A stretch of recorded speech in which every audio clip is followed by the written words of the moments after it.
For this video, I'm going to show you how to create a report that gets exported to Excel. So I'm going to start here by just new. Let's use a contact report. I'll call it export to Excel. Very simple. So it's creating that report now. Okay, the report window has opened up for us. The report designer, I should say, has opened up for us. I'm not going to go over the details of this report exactly, but what I'm going to do is I'm going to go into the query builder here. I see I have a lot of fields selected already. All the contact fields are on by default. If I come over here to my pre-designed layout, I can see I have information about page number. Export to Excel is the name of the file, but I'm just going to say city, state, zip. I'm just going to use some really simple fields here. I'll say address. I'm going to grab city and I'll grab zip. Scroll down here and zip. And let's put the contact name in there. Let's give it some uniqueness, right? So let's go up and find the contact name. There's the contact. Now what I'm going to do is I'm going to make this larger, and I'm going to take these fields and kind of bump them up against each other. So as I can see, I can hold down the mouse and drag, and while I'm dragging, you can see you get a box, a snap to kind of grid. So I'm going to take the zip code, I'm going to bring it over, and you'll see it kind of snap right to that side there. So I'm just snapping these together. Now I have a report here. I'm using the ACT demo database, so I'm just going to go and click on page layout, which gives me kind of my preview representation. So there's my preview representation. I may want to make one of these fields actually the address a little bit bigger. So I can move these over and I can stretch this one out. And again, I'm just touching them together, which they already were, right? So band them then together. So let's go to the page layout and see what it looks like. There it is. Simple report. We want to export this to Excel. Well, of course, this report is really technically done. We could put criteria on it, but it's a report of all the contacts. Underneath here, if I say export to Excel, I can click on Excel, set some parameters here, usually use the default, say OK. It's asking me where I want to save it. I'm going to save it at that default location. And now, do I want to open up the file? So Excel opened up the file for us. And here is the file in Excel. Now the reason why I'm doing this as a video here is that, as you can see, we have all the header information and stuff up here. We may not want all the header information. We might want to export this to Excel so another developer or another team can import it into another system. Well, what we're going to want to do here is come along, and all these elements at the top, I'm just going to take them, I'm going to highlight them all, and I'm going to delete them. Right, so I have nothing at the top, and at the bottom too. I'm going to take these controls off, leaving just the 4 elements on there. So now when I go to page layout and I say export to Excel,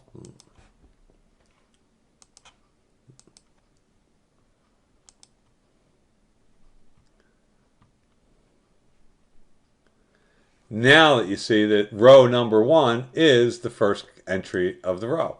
We don't have all that 1, 2, 3, 4 of the visual information of a report on the top because we pulled it out. The thing is, the next step you may want to do is add a header row. When they import it, they need to add a header row.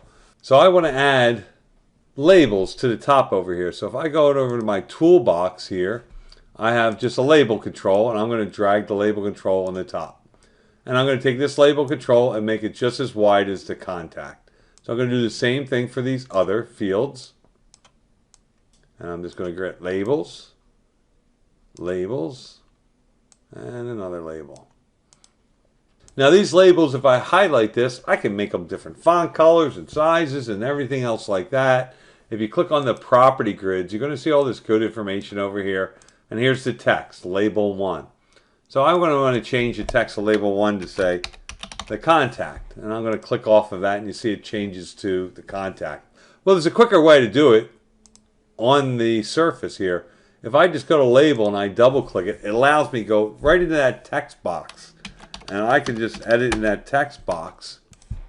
And as you can see, it did change the property of it by editing it directly. So I'm just going to go into the other two remaining ones, and I now have a zip. Before we go to export, we don't want all this space at the top, so we want to bring these all the way to the top, and let's tighten up this header. So there's just enough room for those 4 labels. Now let's go to the page layout, and we're going to look at it. And as we can see, it's right at the top. It's our label conditions, our label controls. Let's export this to Excel.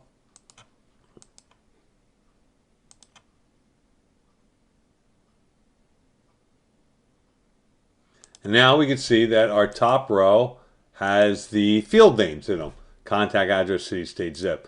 That's probably what your developers, if you're sending this file to somebody that's importing it, they need to know that column C is city. And they do that, of course, by reading the first row of the Excel file, or the CVS file, or the XML file, whatever format they want. They may want a CSV, comma, separated values is what CSV stands for. And the same thing's going to happen to the CSV file. It's going to put in a header row. So let's go back to the column. So that's basically it to get an Excel file, a pure Excel file from a report. If you strip away all the other visual conditions, headers, page numbers, page 1 of X, all that stuff, rip all that stuff out, leaving just these elements, and you'll get a nice clean Excel file. On this report, we've only done 4 fields, but people have, and I actually have in the past, did a report like this, and it was 200 fields wide. So how do you cram 200 fields into here? Well, the first thing that you could do to cram some more room into here is you go to the page layout and set the orientation to the landscape. So that just gave us another, 3 inches over here, and I can pull a couple more fields in.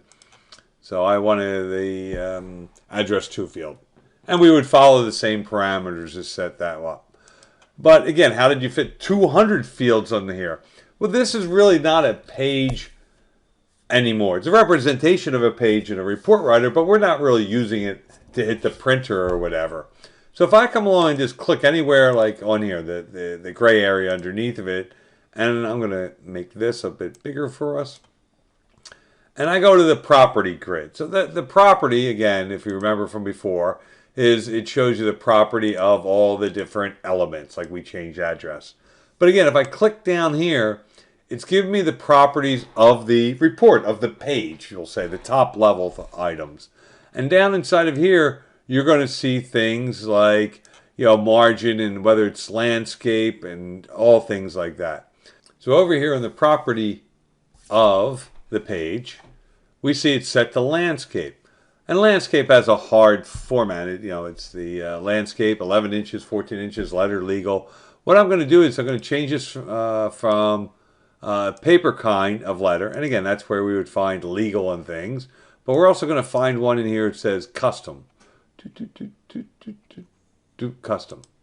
When it is a custom sheet of paper, the paper width in 100 units per inch, or 11 for 11 inches.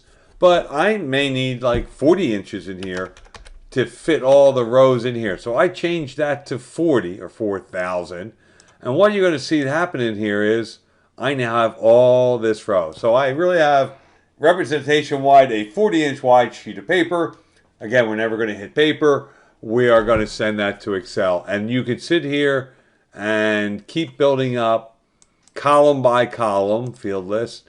You can keep going and selecting controls and building up your 40 or 50 or 100 different controls that you need to export. Okay, and once you're done with your report, then you can just click here, Save Changes, commit that to the hard drive, and then we can close down the report window. So I want to thank you for watching the video.